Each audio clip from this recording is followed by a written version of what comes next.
Hello everyone.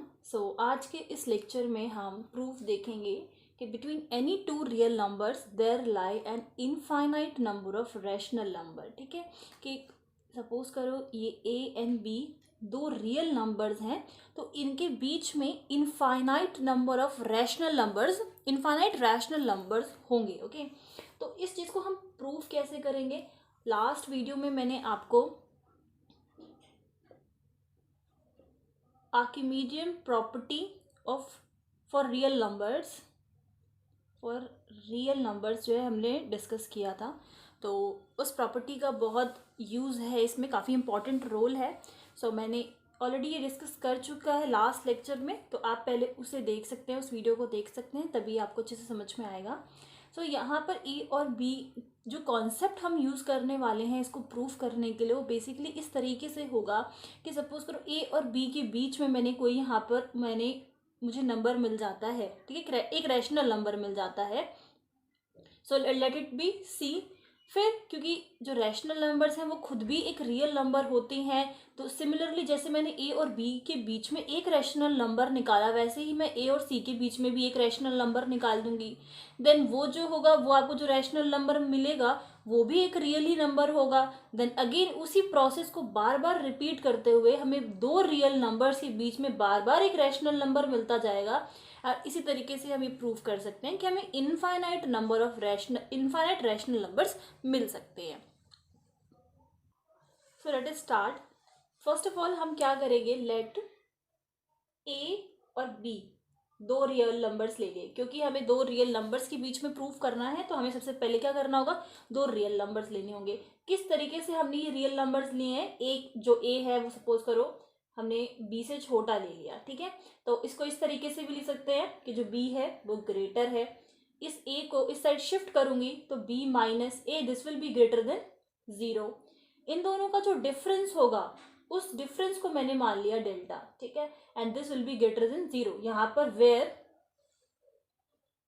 This delta is equals to be minus a, इसको equation number 1 मान लिया। Okay, now 1 जो है वो रियल नंबर में बिलोंग करता है, वी ऑल नो। ठीक है, तो हम यहाँ पर अब Archimedean property for real numbers जो हमने डिस्कस किया था यहाँ पर उसका यूज करेंगे। एक तो आपका ये हो गया डेल्टा। ठीक है, दोनों का डिफरेंस भी क्या होगा, कि रियल नंबर ही होगा, तो ये एक हो गया। दूसरा आपका 1 हो गया, दो रियल नंबर्स हो गए। तो क्या करेगा, there exist N that belongs to the natural numbers. इस प्रॉपर्टी के थ्रू हम बोल रहे हैं। ठीक है, सच दैट कि क्या होगा कि एन इंटू डेल्टा आप करोगे, so this will be greater than 1। यही कहती है property that N X will be greater than Y, जहाँ पर एक्स वाई क्या है, दो रियल नंबर्स है, और ये जो एन है वो नेचुरल नंबर में बिलोंग करेगा। तो ये रिजल्ट होता था हमारा। तो यहाँ पर वही सेम चीज़ हमने अप्लाई की है। यहाँ से इफ हम इस डेल्टा की वैल्यू निकालेंगे, so we will get 1 divided by n, मतलब कि जो डेल्टा होगा that will be greater than 1 by n. So इसको इक्वेशन नंबर 1 मान लिया, because this 1 belongs to real number. इसको इक्वेशन नंबर 2 मान लेते हैं, this will be equation number 3। Now for all a belongs to the real numbers, जितने भी हमारे पास रियल नंबर्स है, यहाँ पे ए जो है वो रियल नंबर से बिलोंग कर रहा है। So there exist some integer let us say that is m। Okay, such that कि अगर मैं इस तरीके से लिखूं, ये जो इंटीजर है that m is less than is equals to a and this is less than is equals to m plus 1, तो कोई प्रॉब्लम नहीं है। ठीक है, कि ये कोई रियल नंबर है, यहाँ पर ये m कोई इंटीजर वैल्यू है, तो m इससे बड़ी होगी। ये जो m है, a वैल्यू जो है m से बड़ी होगी, और ये वैल्यू जो है इसी नंबर की जो m प्लस 1 होगा उससे छोटा होगा। ठीक है, इस तरीके से हम लिख सकते हैं। नाउ हमने क्या करा, सॉरी, नाउ अब हम कंसिडर कर रहे हैं एक फाइनाइट सेट। ठीक है, फाइनाइट सेट में क्या है, n+1 रैशनल नंबर्स हैं, n+1 रैशनल नंबर्स हैं उस सेट में। तो किस तरीके से होंगे, मैं इसकी हेल्प से लिख रही हूँ, m प्लस में 1 बाई n। ठीक है, देन m प्लस में 2 by n, then m plus में अगर rth में चली जाती हूँ इसी तरीके से, तो आप इसको डॉट डॉट लगाकर भी लिख सकते हैं, this dot dot dot at m plus r minus 1, ये rth जो होगा आपका, और then comma m plus r आ जाएगा, r माइनस 1 लिखा है आपने तो ये हो जाएगा। और इसी तरीके से चलते चलते nth भी आ जाएगा, n minus 1 by n and then comma m plus में 1। ठीक है, तो बेसिकली हमने किया क्या, ये जो m और m प्लस 1 यहाँ पर हमने लिया था ना, उसी के बीच में जो है रैशनल नंबर जो हमें कुछ इस टाइप के मिलेंगे वो हमने लिखा हुआ है, जो कि फाइनाइट रैशनल नंबर्स हम लेकर चल रहे हैं, फाइनाइट सेट लेकर चल रहे हैं, इनफाइनाइट नहीं लिया है। तो आप देख सकते हैं इस तरीके से हमने nth करके m और m प्लस 1 के बीच में ये दोनों इंटीजर्स हैं, ये दोनों इंटीजर्स लिए हुए हैं, क्योंकि क्या है ये इंटीजर m है, m प्लस 1 कर दोगे तो एक और इंटीजर आगे का इंटीजर मिल जाएगा। तो हमने फाइनाइट इसके बीच में जो भी रैशनल नंबर्स आएंगे वो हमने ले लिया। और जैसा कि इक्वेशन नंबर 4 में, इसको इक्वेशन नंबर 4 मान लेते हैं, तो इसमें हमने बोला हुआ है कि इन दोनों के बीच में हमें एक रियल नंबर a मिल रहा है। ठीक है, सो a lies between two consecutive members of above set, जो हमने ऊपर सेट लिखा है उसके किसी भी दो कॉन्सिक्यूटिव मेंबर्स के बीच में मुझे ये a मिल सकता है।